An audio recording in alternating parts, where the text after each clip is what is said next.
সবাইকে নমস্কার। অ্যাকচুয়ালি গত পরশুদিন রাত্রেবেলা নিদুল মোদক রাধানগর বাড়ি, ওনার বাড়ির সামনে একটা গ্রোসারি শপ আছে। তো এটাতে উনি কালকে সকালবেলা আমাদের থানাতে আসে। এটাতে ওনার সন্দেহ চোর ঢুকেছে তালা ভেঙে।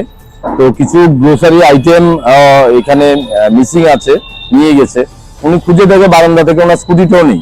তো উনি সাথে সাথে থানায় এসে আমাদের কমপ্লেনও দিয়েছে। আমরা ওসি রামনগর এবং আমাদের থানার অফিসার সবাই মিলে একটা টিম গঠন করে ওইটার তদন্তে গিয়ে দেখতে পাই যে সিসিটিভি ফুটেজও আমরা কালেকশন করে একজন লোককে আইডেন্টিফাই করা হয়।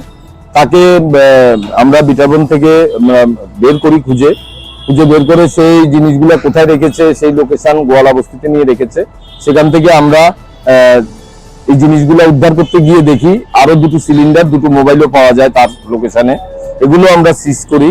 তো তাকে থানা থেকে জিজ্ঞাসাবাদ করার পর তার সাথে আরো দুজন ছিল বলে নাম বলেছে। তখন আমরা ওই দুজনকেও রাত্রের মধ্যেই আমরা তুলে আনি।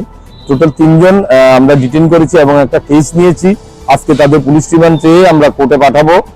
আর কেউ জড়িত আছে কিনা সেই সাথে আমরা দেখবো।